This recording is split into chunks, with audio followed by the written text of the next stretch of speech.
Bonjour. Si vous vous demandez si la Troisième Guerre mondiale est sur le point d'embraser l'Europe, vous regardez la bonne vidéo. Si vous êtes sur mon site, Patrick CK, Patrick CK, Patrick avec un C et un K, Racco, Patrick Racco sur n'importe quel moteur de recherche que vous pouvez trouver. Si vous êtes sur mon site, vous vous apprêtez à lire l'article « Le retour officiel de la guerre froide entraînera-t-il la Troisième Guerre mondiale ?» que j'ai écrit en 2014, au moment où la politique de Barack Obama avait pris un tournant, bien qu'il ait reçu le prix Nobel de la paix, géopolitique et stratégique et militaire, beaucoup plus offensif vis-à-vis de Poutine. Et à cette époque-là, justement, la Chambre avait voté une loi qui, je l'écris dans l'article, permettait à M. Barack Obama d'attaquer et de placer des forces armées en activité en Europe sans avoir besoin du vote du Sénat pour confirmer la déclaration de guerre. Je ne sais pas si cet article est toujours valable pour M. Joe Biden, mais les dernières avancées de l'armée russe sur le théâtre de guerre ukrainien montrent qu'il y a eu, d'ailleurs l'intervention de Poutine hier en est la preuve, une résistance très importante et un nombre de blessés et de tués du côté russe, lui aussi conséquent. Bien qu'on ait parlé d'une colonne de véhicules armés de 60 km se dirigeant vers Kiev, donc probablement une armée de entre 30 000 et 50 000 hommes. Il semble que la résistance opposée par les nationalistes ukrainiens soit de nature à avoir engendré un certain nombre de morts que ne pouvait pas ne pas prendre en compte Poutine, d'où son intervention hier qui visait d'abord à rassurer son opinion nationale, parce que Poutine n'a pas le contrôle total des grandes villes. Il est surtout publicité dans les provinces, mais dans les grandes villes, la population qui plus facilement a accès aux médias étrangers et puis qui a une véritable conscience comme la conscience de celle des personnes qui ont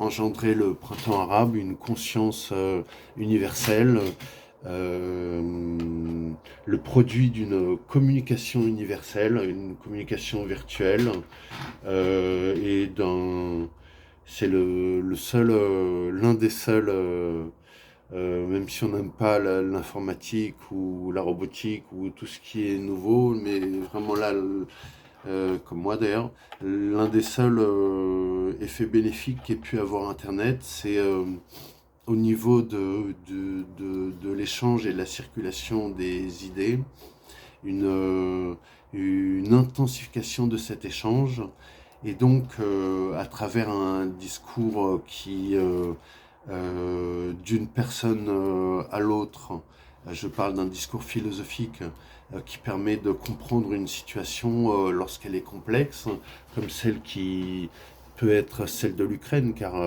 on va dire que Poutine est fou, que c'est un malade, qu'il est vieillissant, qu'il est atteint d'une maladie qui l'oblige à faire la guerre, mais si ça c'est le contenu du discours officiel, c'est quand même un peu court.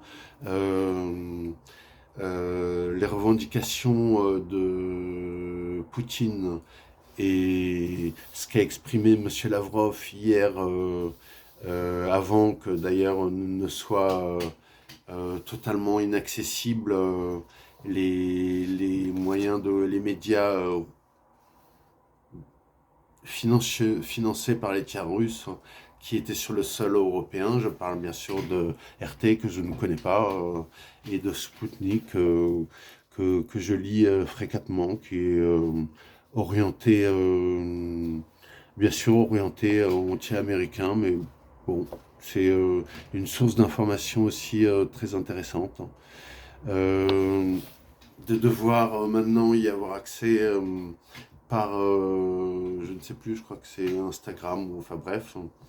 Euh, c'est, je crois que je préférerais me brancher directement sur le contenu du ministère dont parlait Lavrov, son ministère qui, sur Internet, permettra à tous les membres de la Cour pénale internationale de trouver des documents attestant de crimes de guerre en Ukraine durant les 8 dernières années qui se sont écoulées et au cours de laquelle guerre Monsieur Lavrov affirme qu'il y a eu au moins 14 000 personnes qui en sont décédées.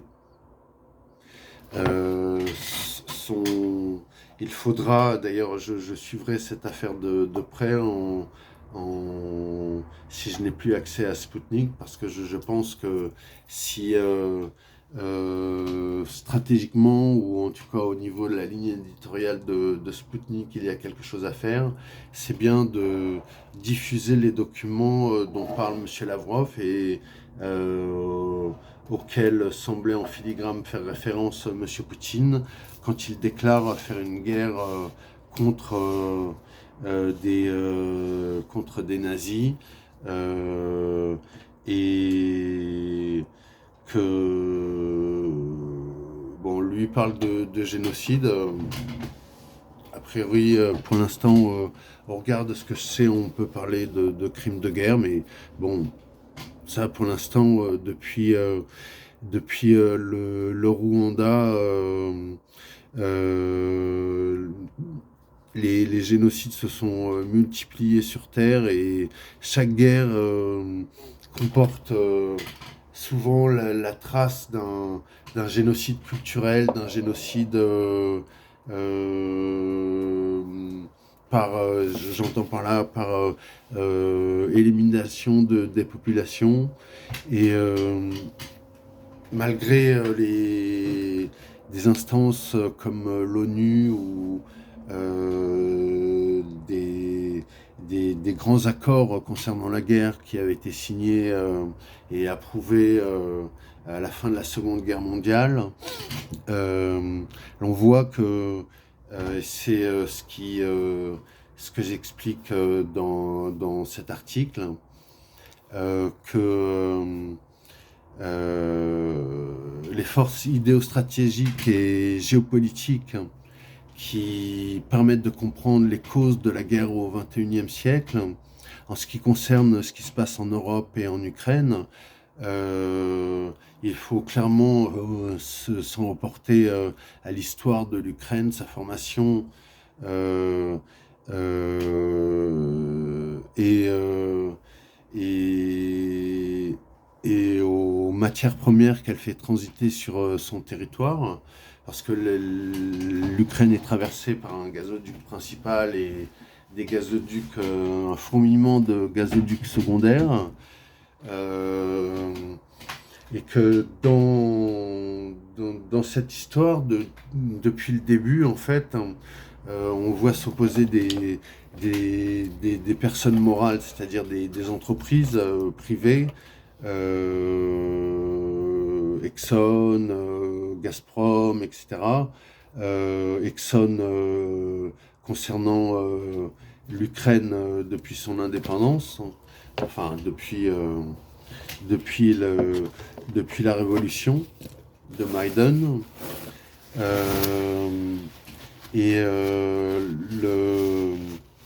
Le conflit peut tout à fait s'expliquer par un conflit commercial. De toute façon, ce qu'on a bien vu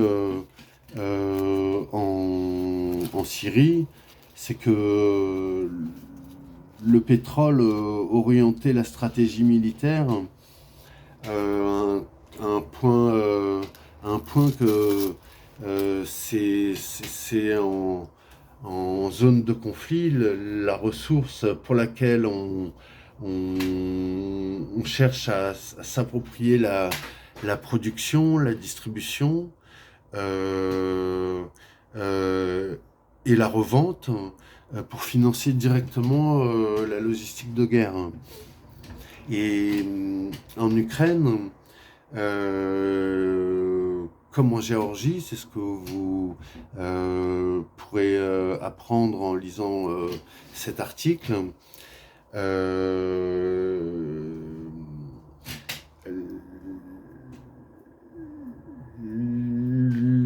Le pays est stratégique dans la politique d'un des plus grands producteurs de pétrole et exportateurs de gaz, qu'est la Russie. Et les personnes qui en Russie gèrent tout le commerce énergétique de la Russie, qu'on appelle la corporation, c'est une centaine de personnes issues du KGB, de l'armée, qui gravitent autour de Poutine et qui servent sa politique. Enfin, c'en est l'aspect privé, on va dire, de la politique de Poutine.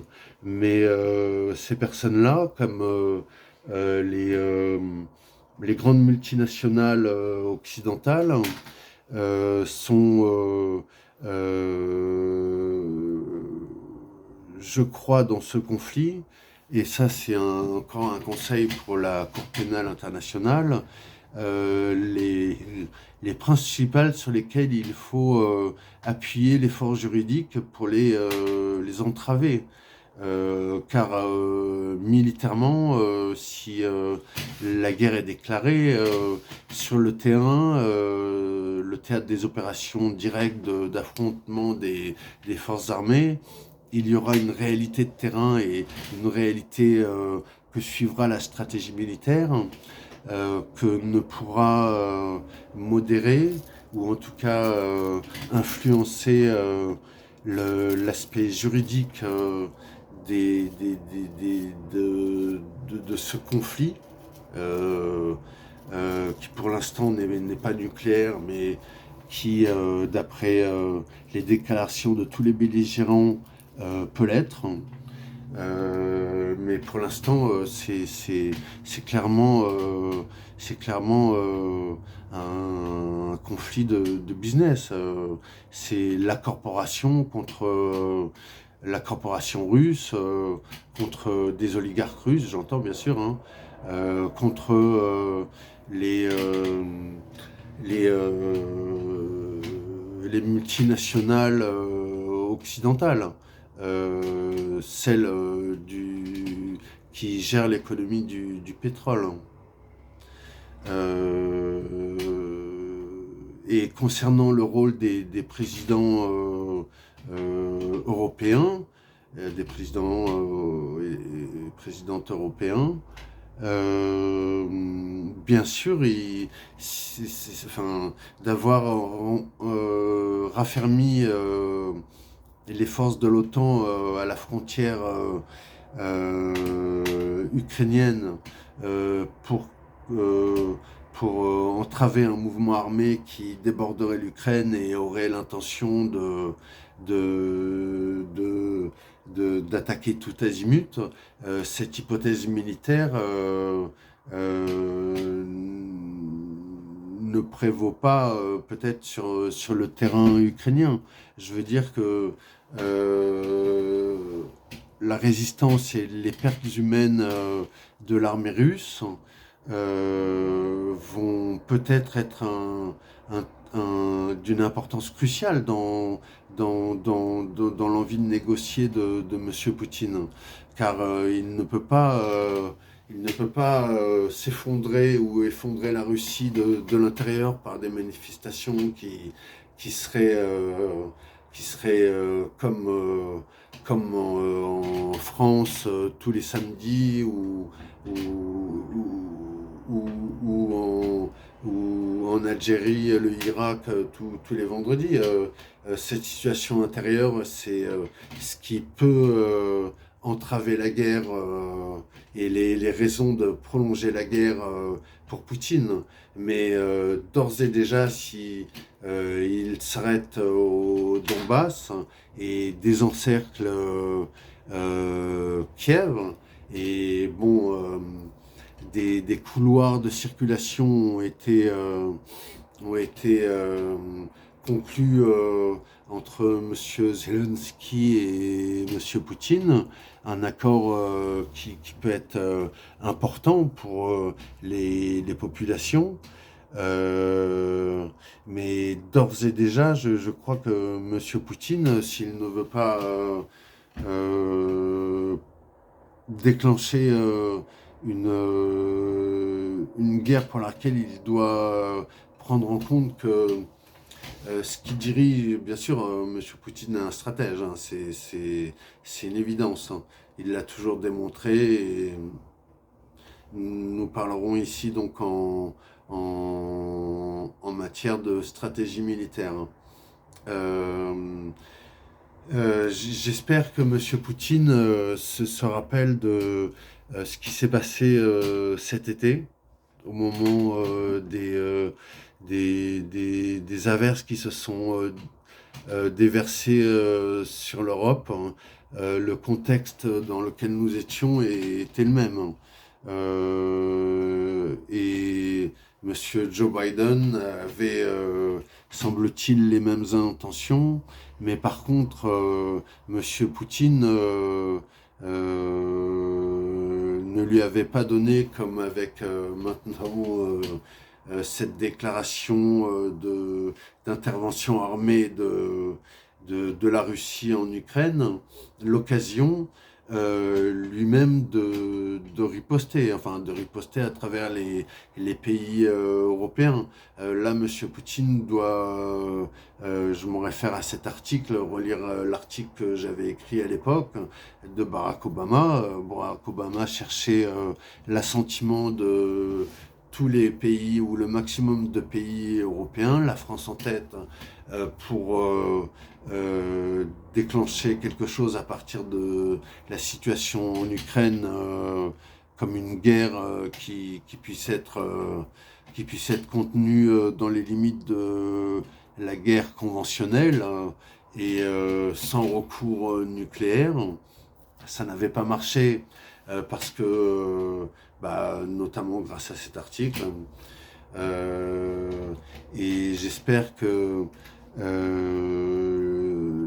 la Russie comme l'Europe ne doivent pas se poser la question, je parle de la Russie comme de l'Europe, bien sûr pour les États-Unis,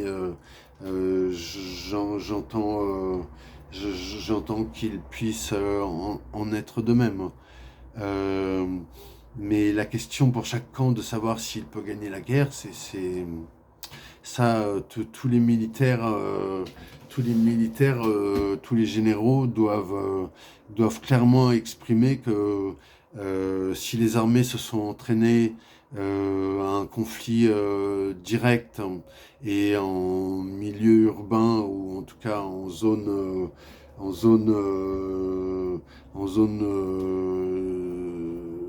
comme sur l'Europe, enfin en zone européenne, on va dire, oui c'est ça, sur le continent européen.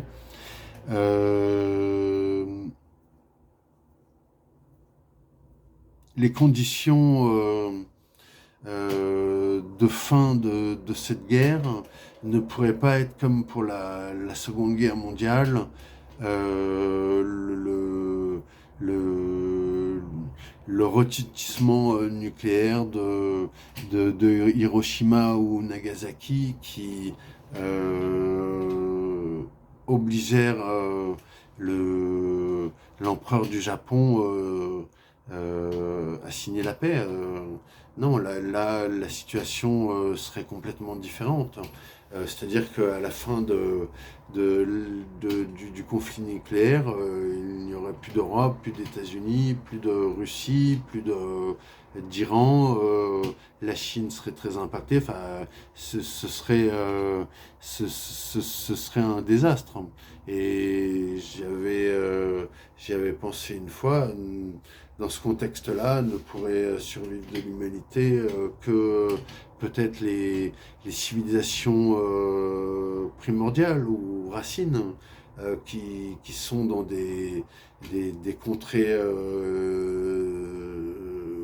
difficiles d'accès ou en plein milieu de forêt primaire ou de désert d'ailleurs, euh, et qui serait pendant l'agonie de la civilisation du XXe siècle ou du XIXe siècle, euh, les, les, les seules populations à réellement survivre.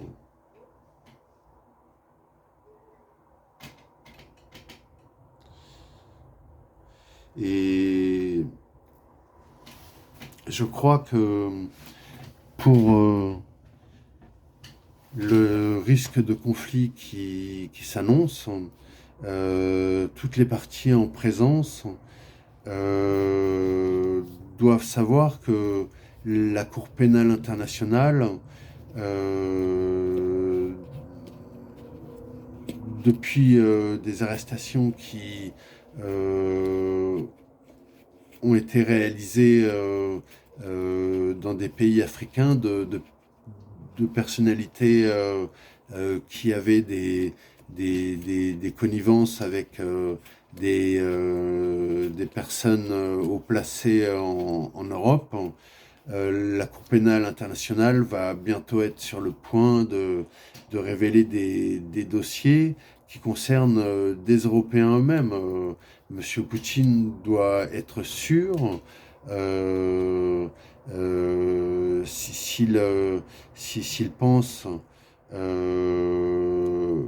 être dans son bon droit. Bon, ça ne retirera rien au fait que des crimes de guerre, l'armée russe en a commis et en commettra certainement encore, comme l'armée américaine, comme l'armée française, comme toutes les armées qui interviennent sur des théâtres d'opération, même celles de l'ONU. C'est un fait inhérent aux armées. Il n'y a pas de soldats. Enfin, c'est un fait inhérent aux armées. Il n'y a pas de guerre propre. La guerre est un immondice.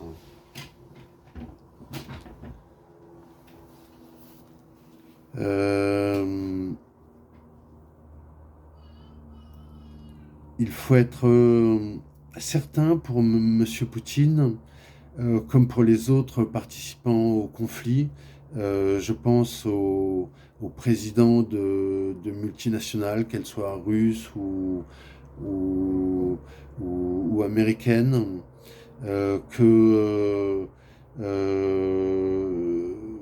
des procès leur seront faits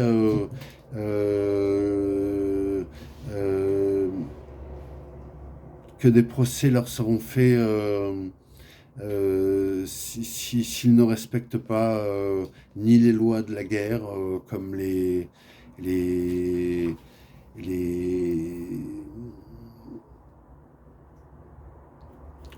lois de la guerre,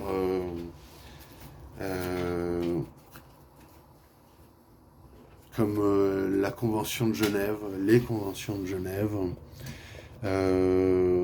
Et s'ils entraînent les populations européennes dans une guerre à l'est de leurs frontières, sachez que toute la toile et les médias non mainstream réagiront et se feront un plaisir de décortiquer l'escroquerie financière qui réside derrière toutes ces malversations et la façon dont le 21e commence, alors que les surréalistes se demandaient si le 21e siècle pouvait être autre chose que spirituel, ou en tout cas qu'il ne pourrait être sans être spirituel. Euh, je fais un saut de coq à l'âne, mais c'est un raisonnement surréaliste. Euh, tout le transport maritime, routier, aérien, a été bloqué dans les pays industrialisés, comme dans les pays moins bien industrialisés, pour lesquels c'est le commerce qui était profondément impacté par les mesures sanitaires prises pour le Covid-19.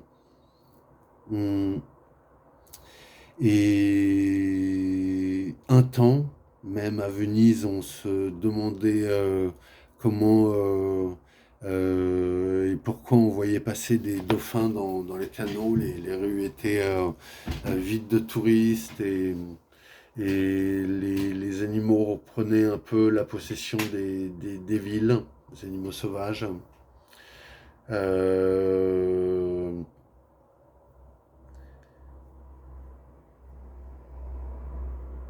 et quand bien même l'humanité s'appauvrissait, alors qu'en 2019, au regard de ce qui était publié sur la toile, sur le bien commun virtuel qui permet à tous les internautes et tous ceux qu'intéresse l'actualité de prendre connaissance de points de vue différents que ceux qui sont exprimés sur leur radio ou sur leur poste de télévision ou dans leurs journaux ou dans les conversations qu'ils pourraient avoir avec X ou X personnes de la même conviction politique ou d'une différente. J'aimerais dire que un fait qui sera aussi primordial pour la suite de cette guerre en Ukraine à suivre, c'est le moral la motivation des soldats russes.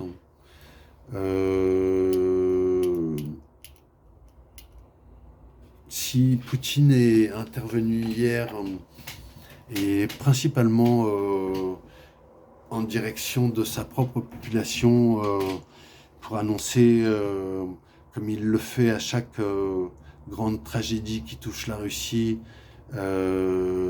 les compensations financières de l'État pour les morts engendrés et les blessés engendrés.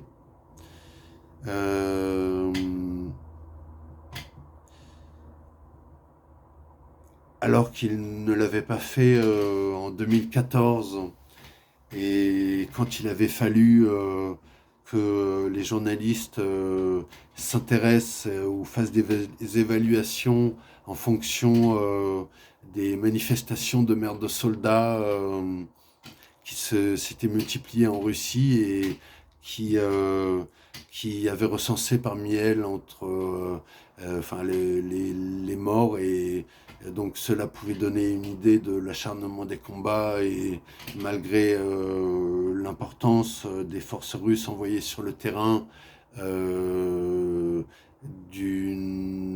l'importance du nombre de leurs pertes. Là, que ce soit Poutine lui-même qui s'exprime à la télévision pour parler de ça alors que la guerre a commencé depuis, enfin la guerre officielle, disons, puisque la guerre d'Ukraine dure quand même depuis 8 ans. Enfin que l'opinion occidentale pense que la guerre a commencé depuis l'invasion russe, on va dire, donc depuis quelques jours. Si en aussi peu de jours, les forces de résistance ukrainiennes parlent de 6000 morts du côté russe, mais il faut bien se rendre compte que l'intervention de Poutine montre que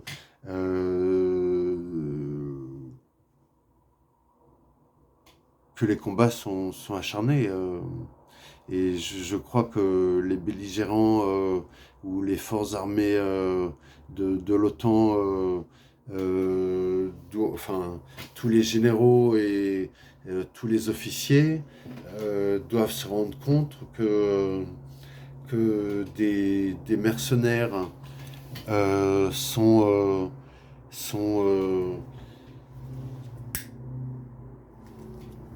impliqués dans les combats et que ces mercenaires sont payés par des grandes compagnies pétrolières, d'un côté comme de l'autre.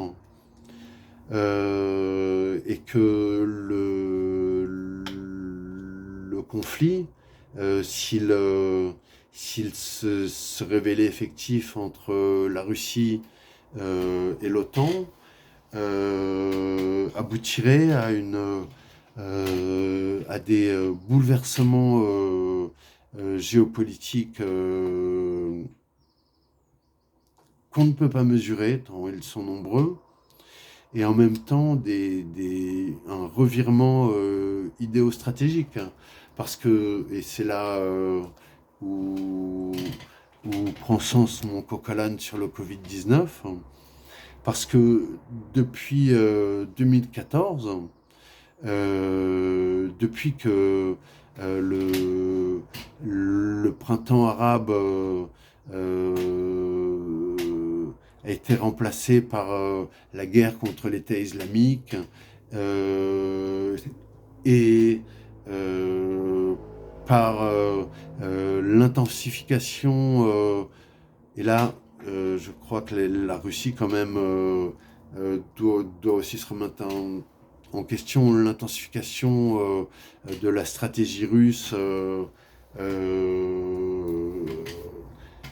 à ses frontières.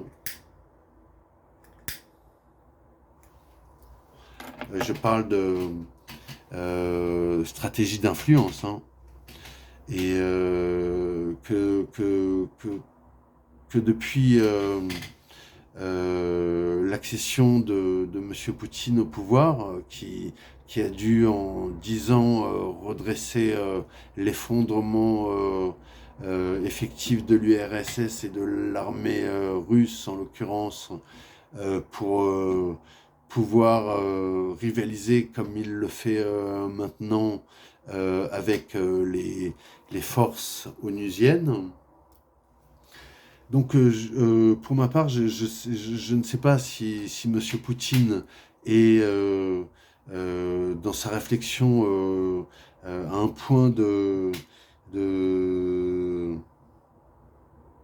synchronicité de sa réflexion stratégique militaire globale, et pense qu'il peut, depuis que la Russie a un temps technologique d'avance avec les missiles supersoniques sur les États-Unis, se permettre d'avoir quasiment toute l'opinion mondiale contre la Russie, et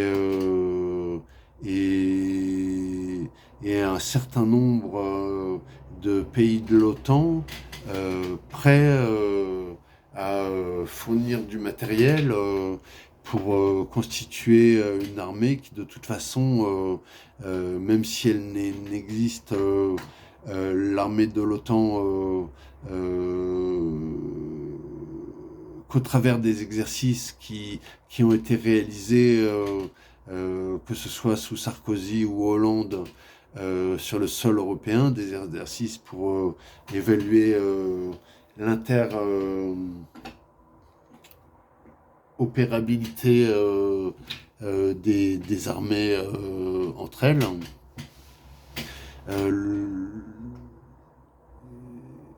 J'ignore si M. Poutine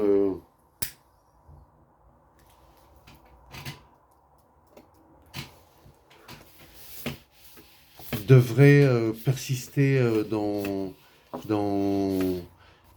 le déploiement armé. Mais en tout cas,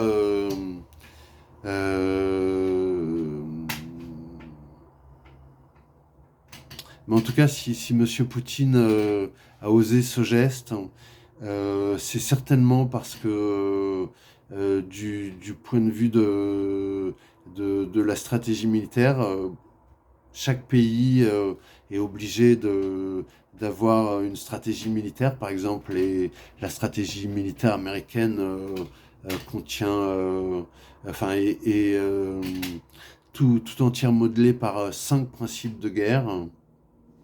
D'autres stratégies militaires en contiennent moins, comme la stratégie militaire française.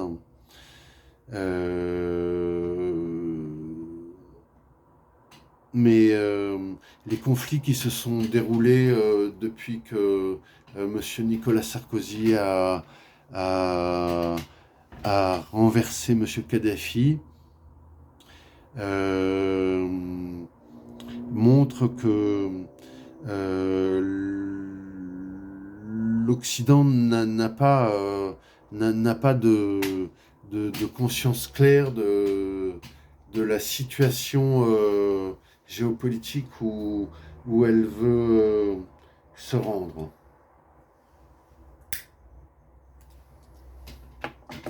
Son point de repère est toujours la mise en équilibre de son système de signes et d'échange de signes modelé par le capitalisme et le néolibéralisme.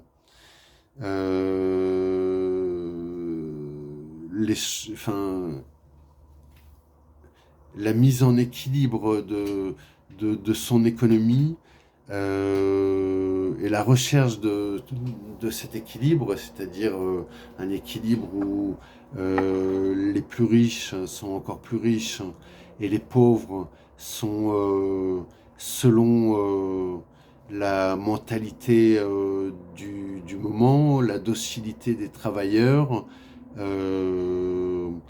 sont maintenus soit dans un certain confort. J'entends par là, comme par exemple pour le mouvement de l'art renaissant avec Gaudi, le style nouille. Là, en fait, c'était les ducs de Lorraine avec l'Art Nouveau qui avaient décidé que leurs ouvriers seraient mieux payés, qu'ils créeraient des mieux logés, mieux nourris, qu'ils créeraient une consommation de masse à partir d'objets de qualité et avec un taux d'usure ou une obsolescence non programmée d'avance, mais programmée pour durer le plus longtemps possible.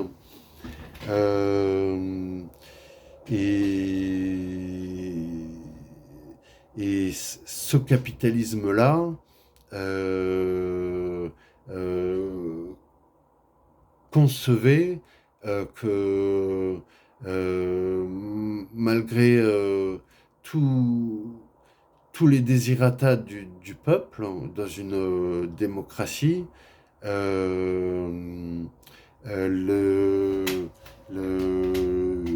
les détenteurs des moyens de production et des moyens de communication, l'État et en même temps l'élite de ce pays,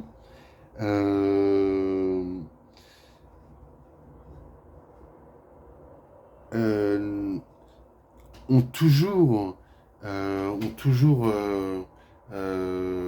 travaillé à ce que la propriété des moyens de production coïncide avec la propriété des moyens de communication. Les peintres peignaient pour l'église, pour les puissants.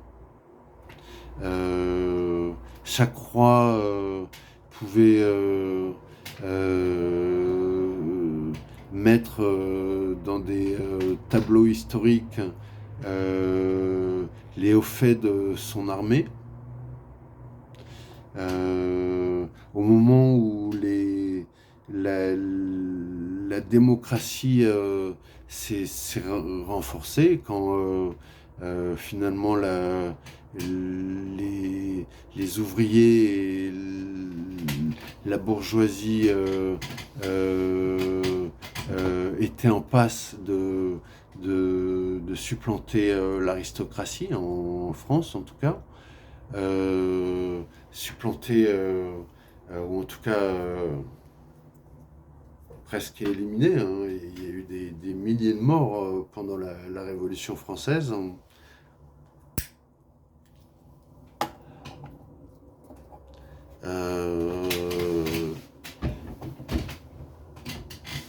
La propriété des moyens de production a toujours été un frein à la démocratie. Ce qui se dessine en Ukraine, c'est une guerre pour la propriété des moyens de production et des moyens de transport du pétrole et du gaz. C'est la seule cause de cette guerre en dehors de toute considération idéologique. Et d'ailleurs, il ne faut pas que les journalistes abordent cette guerre d'un point de vue idéologique, puisque M. Poutine, pas moins que ses adversaires, est un président milliardaire entouré de la corporation, on l'a dit, une centaine de gens, milliardaires eux aussi, qui articulent l'économie à leur guise et, finalement spolient la population russe. Comme du côté occidental, où l'on voit que les guerres qui concernent un groupement de pays occidentaux dans des opérations militaires dictées par l'esprit américain, ces guerres ne servent qu'à développer de nouvelles armes de guerre ou de nouvelles stratégies militaires qui